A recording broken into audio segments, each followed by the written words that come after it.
Final Fantasy is here, and with it comes 4 Commander Precon decks, so it's time once again to do a Precon upgrade guide. We'll analyze each deck one at a time, highlight its strengths and weaknesses, and utilize that information to recommend to you an optimized $25 upgrade guide. Also, I know a lot of you are interested in upgrading your Final Fantasy cards using only cards from the Final Fantasy set, and don't worry, I got you all. I have another upgrade guide coming out very soon that's going to just do upgrades using only cards from Final Fantasy, so be sure to like and subscribe. That video and article is coming out very soon. But for those of you who are interested in upgrading your deck using $25 and all of Magic's card pool, I got you right now. Let's start things off with Limit Break. Final Fantasy VII is the video game that I am most familiar with out of the franchise.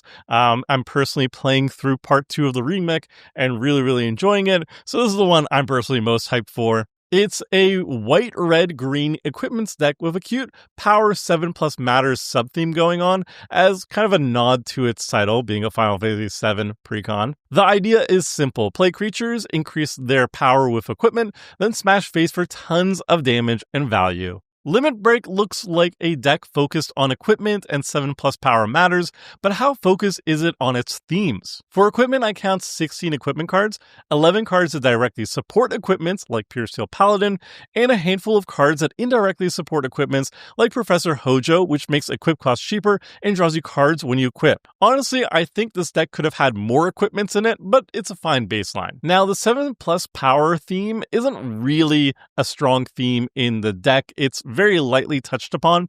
There's only 4 cards in the entire deck that care specifically about having 7 plus power. The 2 main commanders, and then something like Bugenhagen, Wise Elder also cares about it. And there's a couple cards, like 2, that care about power in general, and they get more powerful based on the power of your creatures, like Lifestream's Blessing. But for the most part, it's not really supported in this deck, and there's hardly any creatures that reasonably hit 7 plus power by themselves in the deck. There's like a couple that are naturally 7 higher power, like Sephiroth Fallen Hero, and there's a couple cards that can sometimes hit 7 plus power in the right circumstances, like Avalanche of Sector 7, but for the most part, this is not a really main theme of the deck, and it's not the focus. Okay, now let's talk about the good stuff about this deck. First up, the commanders are fantastic. Precon decks often have overpowered commanders to smooth over the jank often found in the 99, and this Precon is no exception. Cloud is incredible at leading the stock list, immediately gaining tremendous value the moment you cast him, providing card and mana advantage while beating face. And Tifa is also fantastic as a commander, and in my opinion, even more deadly than Cloud when built correctly, but she really wants to lead a different deck, not the stock list. It requires just way more tuning and changing to make her really powerful. Now, both commanders are great, but some of the new cards are also slam dunks for an equipment style deck like this, such as Professor Hojo, Sid, and Barrett. Basically anything that works with equipment here and is new is a great card. Some of the reprints are also really good. Pure Steel Paladin, Nature's Lore, Clever Concealment. There's a lot of banger reprints here. Now, for the bad stuff, I'll be honest, there's a lot of weird inclusions in this deck.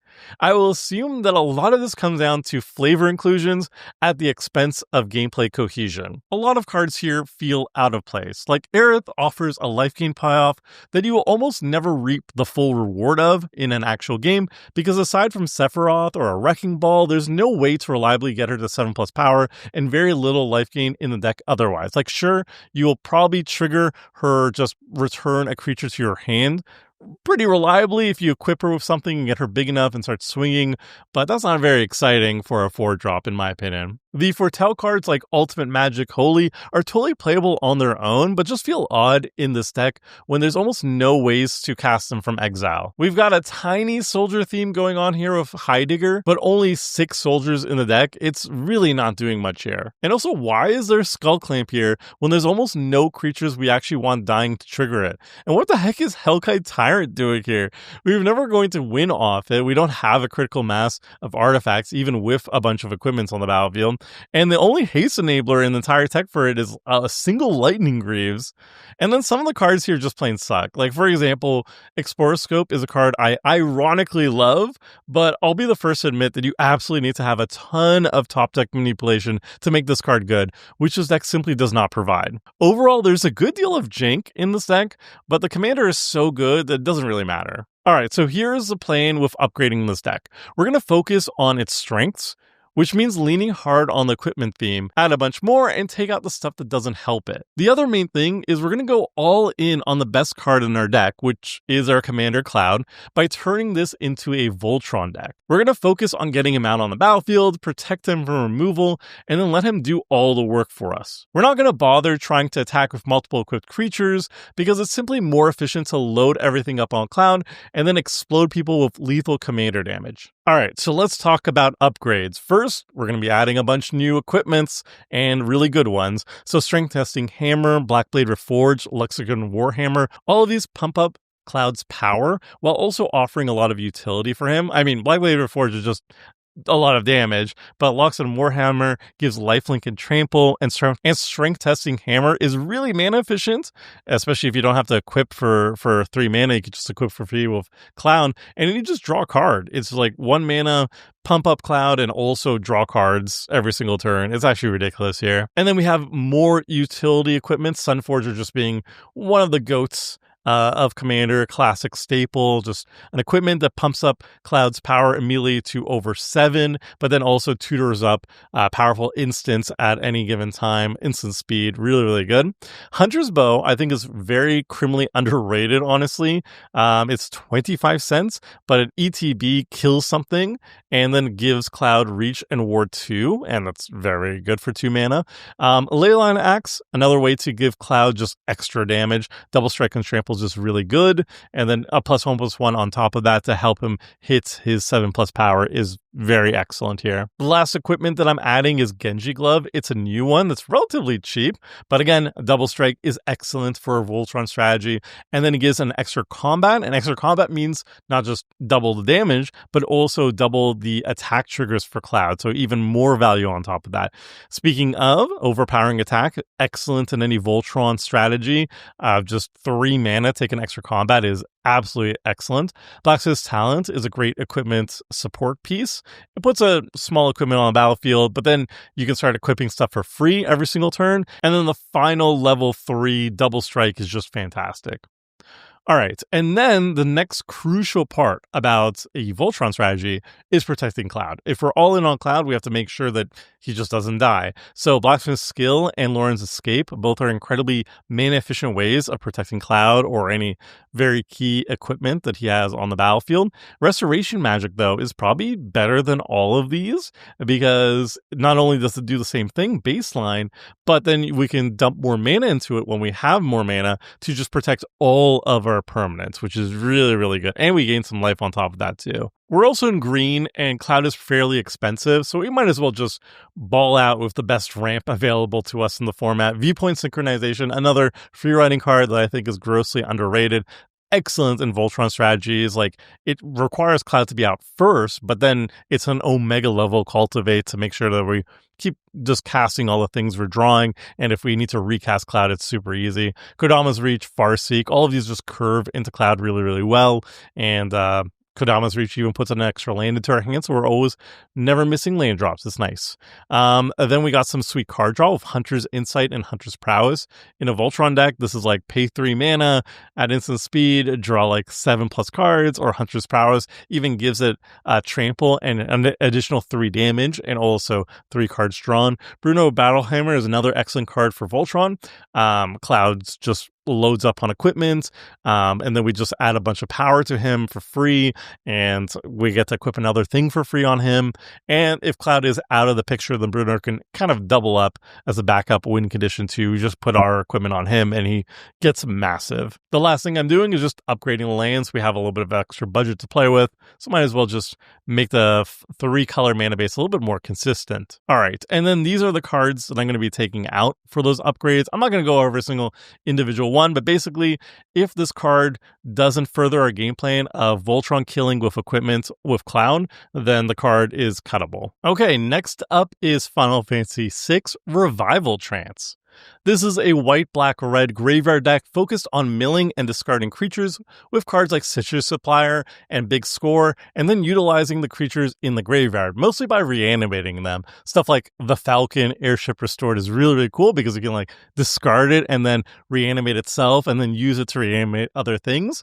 And then there's also other cards that care about just having creatures in the graveyard and being fueled by that, like Scion, Vengeful Samurai. The leader, Terra Herald of Hope, does both the milling and reanimating herself, by the way, focusing specifically on reanimating low-power creatures. So Revival Trance is a focused graveyard deck. I count 19 cards that put creatures into the graveyard either through milling or discarding, and 25 cards that care about your graveyard, mostly reanimation, but there's a bit of other stuff too. There's also a random Pitiless Plunderer and Morbid Opportunist here, which I thought would hint at a sacrifice subtheme here, but nope. There's one sack outlet in the entire deck, and like 2 or 3 cards that sacrifice themselves, so maybe they are just random hope for value inclusions, or remnants of a previous version of the deck that focused more on sacrifice, who knows. So yeah, it's a graveyard deck. Put creatures in the graveyard and profit. Now for the good stuff. The biggest strength of this deck is consistency. There's so much looting and rummaging that you'll consistently see the cards you need in a given situation while discarding the stuff you don't. Terra is also a super consistent commander. Not ridiculously explosive or anything, but just good reliable value, though she could have had more reanimation targets in the 99, which is a little bit lacking actually. And some of the new cards too are very, very amazing, like Kefka being an absurdly good reanimation target, even if Terra herself can't reanimate him. Okay, now for the bad. Some of the new cards are weird or weak inclusions. Setzer, Wandering Gambler, cares about vehicles and coin flips, which is completely unsupported in this deck. Strago and Realm is interesting in a theft deck, but not here. And there's some weak cards like Interceptor, Shadow's Hound, which is really cool, and Self-Reanimate is thematic, but there's only a single assassin in the entire deck, it's not even a commander, and a 4/3 without evasion is simply not worth getting back anyway. There's some weak reprints here too, like Mind Stone in a 3-color deck, and I've already mentioned that we're a bit low on Terra reanimation targets. So we're going to be taking these cards out, and we're going to focus more on reanimation goodness, especially good creatures for Terra to reanimate. Alright, we're going to be talking about upgrades, and the first cards I'm going to be adding are just like really powerful utility aristocrats, graveyard creatures that can themselves be reanimated by Terra by having 3 or less power. So fear of missing out, it rummages for you, so it fuels graveyard stuff with its ETB, but then more importantly, it can very easily give you extra combats in this deck because you just fuel your graveyard and hit Delirium so easily, and extra combats mean extra Terra triggers, so more reanimation, which is really good. Alicia, another great target to reanimate with Terra, who herself also starts reanimating things, and you're always going to have a lot of creatures in the graveyard, so the more reanimation, the better, honestly. Braids, ridiculously great card draw. In any deck that can support it, you just sacrifice like whatever, any creature on the battlefield, and then you're going to be drawing oodles of cards, and then Terra just reanimates Braids or whatever has been sacrificed as well. Then we got more really great utility creatures with low power. Karmic Guide, you know, it's just another creature that can also reanimate on ETB. That's always nice. Aurelia is another great extra combat creature. Then extra combats means just more Terra triggers, which is great. And then Havoc Eater, 7 mana is absurdly expensive for what it is, but when you can reanimate it for just like 2 mana with Terra, suddenly it's a huge beater in the air that mass goads all your opponent's creatures. It's a lot of value, but it's not worth 7 mana, but when you can reanimate it for dirt cheap, it becomes really, really good. Then we're just going to be upgrading like the reanimation support cards. Like Faithless Looting is amazing in this deck because you just can discard your creatures for reanimation. Buried Alive, tutor up the best reanimation targets, put them directly in the graveyard. And Lethal Scheme is a great removal spell. We're always going to have enough creatures to tap to convoke it for cheap, but also we're conniving, so we get to loot and we get to put away creatures to reanimate from our hands into the graveyard, which is just really good. Then there's Brass's Tunnel Grinder. It's a really unique ramp card for a deck that's constantly rummaging and looting. And Painful Truce, I mean, 3 mana, draw 3 is always good, even in 2025, and we're in the colors to do it. Then the last thing I'm going to be adding is a classic Tomer catch-up ramp package. Notably, all these cards are also creatures that Terra can reanimate, so not only are they just really, really good ramp in Mardu, but also they have extra synergy in this deck. Nihilwhite Orchid, Loyal Warhound. Sand Scout is particularly obscene in this deck because we're doing so much looting that we're constantly, discarding lands where we want to. So we're also getting 1/1 Sand Warrior creature tokens, which is just gravy. We have Claim Jumper, another catch-up ramp, and then we have 3 deserts that Sand Scout can go fetch itself.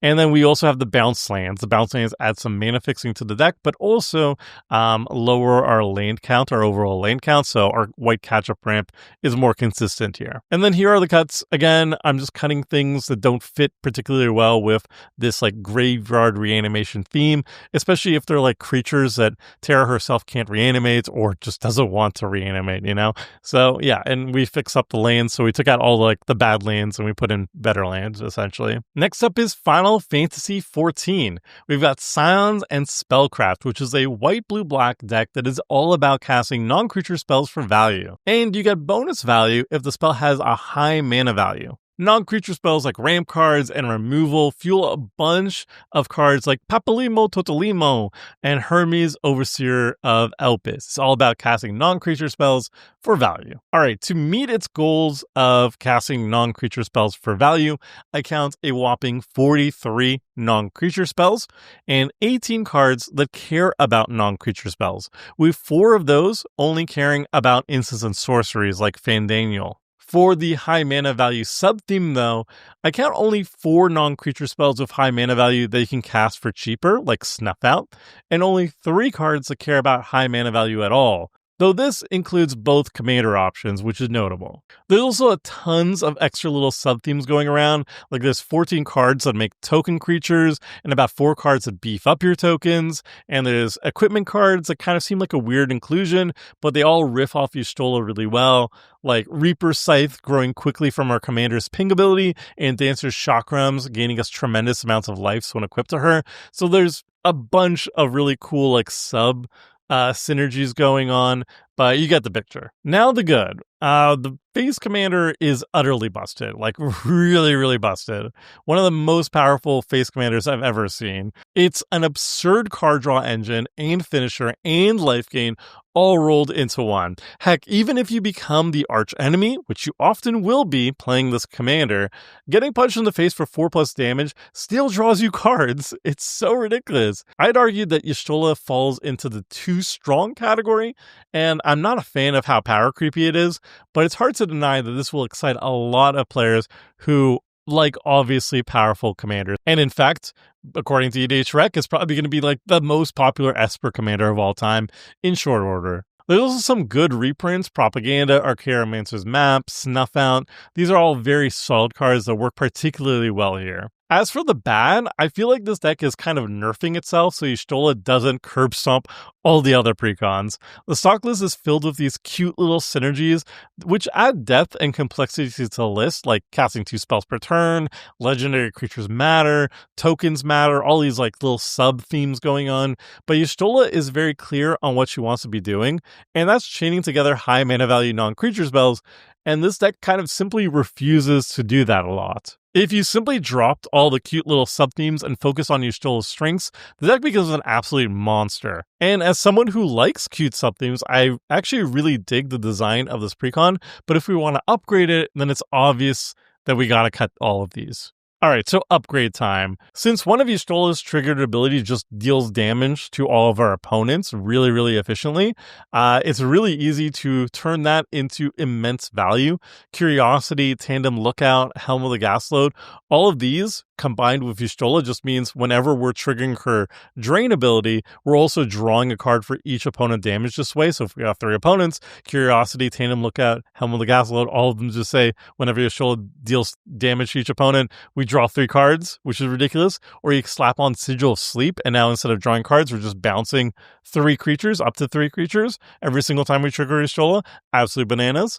Then the other cards we're going to be adding to the deck are just non-creature spells that we can cast for very cheap or for free even, and trigger your Stola as efficiently as possible. So for example, Frantic Search, Unwind, Rewind, all of these trigger your Stola's ability, but then allow us to cast something else as well. They untap our mana and allow us to cast something else immediately afterwards.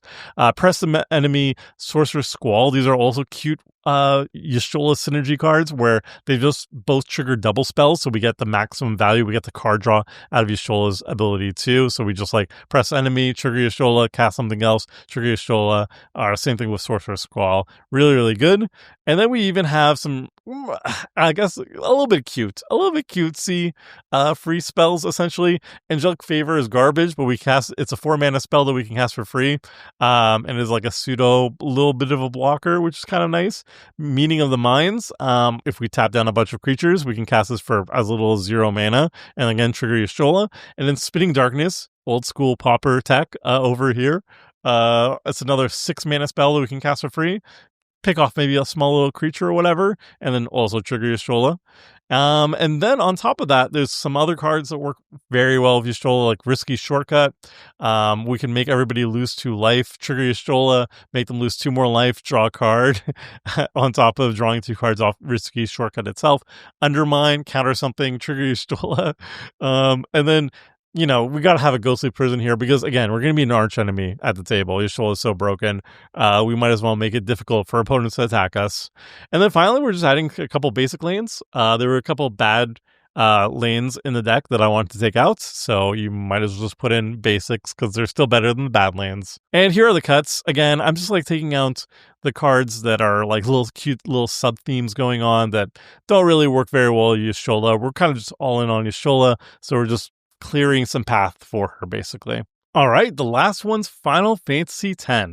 Counter Blitz is a white, blue, green deck focused on counters, specifically +1/+1 counters, but there's a smattering other types of counters in the deck too. And the goal of the deck is to play creatures and slap counters on them with cards like Maester Seymour, and then the deck rewards you for doing so, drawing you cards with Bread from the Hunt, giving them other keywords with Sphere Grid, or protecting them with Inspiring Call, all while your creatures continue to grow and bash in for more damage. So let's see how well the stock list shoots and scores. So Counter Blitz is all in on counters, and it does what it sets out to do very well. I count a whopping 38 cards that put counters on either themselves or other cards.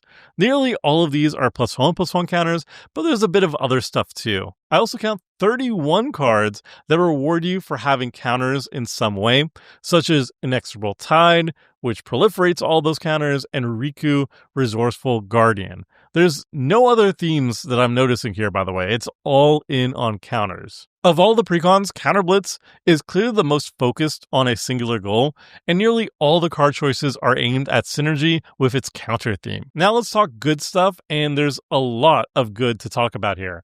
Out of all the precons, this is the most focused on synergy, and that's really cool to see. But beyond that, there's a great reprint quality here. There's a lot of staples for counters decks, like Inspiring Call, which is amazing card draw and protection rolled into one. Inexorable Tide, which is just a great proliferate engine and it's quite expensive, honestly. And it's also the first time we've seen Damning Verdict reprinted. One of the best cards for a counters deck, as it's a one-sided wipe, and it was very expensive for that reason. I also think all the new summons here are incredible, and not just in a counters deck. I think Summon Yojimbo and Summon Valifor will be showing up in a bunch of future brews of mine, and I just wish the deck had more summons, honestly. Now for the bad, and honestly, it was really tough to think of anything. Out of all the precons, I think Counter Blitz is the best designed deck with the least glaring issues. So the only nitpick I really have is that Temple of the False God is here. There's hardly any land ramp in this deck. It doesn't have a high land count at all, and it's a 3-color deck, so it's very intensive on color pip requirements. So this is just bad. It's not a good inclusion here. But like, if I'm reaching that low to talk about how Temple of the False God is bad in a precon deck, you can tell that the rest of the precon is really well done. I guess my own personal disappointment of this deck is that I just wish there were more new summon cards in the deck, because I think that's more interesting of a route to take for a counters precon than the standard +1/+1 counter strategy, but that's a personal style preference. Okay, now let's talk $25 upgrades. First, we're going to be adding a bunch of cards that proliferate very, very efficiently. Throwing Bird is okay, but Metastatic Evangel is absolutely ridiculous in a creature-heavy deck, and Dreamtide Whale does so much work. You just put it on the battlefield, and then suddenly everybody's double spelling, and they're proliferating for you for free. It's a big ol' 7/5 for 3 mana. This card is ridiculous. Then we have just other cards that work very well with counters. Word on the Grove puts counters on your creatures very efficiently, and that's kind of like the number one thing you want to be doing in this deck. You want to have counters on all your creatures and profit off them. Falco Spara works really well too, because it turns those counters into card advantage, but also it works really well with sagas, where you can like remove lore counters from your sagas to keep them around longer and turn that into card draw. Really nice synergy. Kamiya of Whispered Hopes adds more counters to things as you're adding counters to them. And then if you put counters on Kamiya of Whispered Hopes, it just taps for more and more mana, which is fantastic. Then we have a bunch of different protection spells. Bulwark Ox puts counters on things and then also gives them hexproof and indestructible when you need it. Same thing with Mutational Advantage, just all your permanents with counters on them, hexproof, indestructible, and prevents damage and proliferates on top of it. Kind of ridiculous. And then Wave Goodbye, one of the best cards in the deck, because it's yet another one-sided board wipe. All your things have counters on them, your opponents do not have counters on their creatures, and boom, they're all gone for 4 mana. Excellent.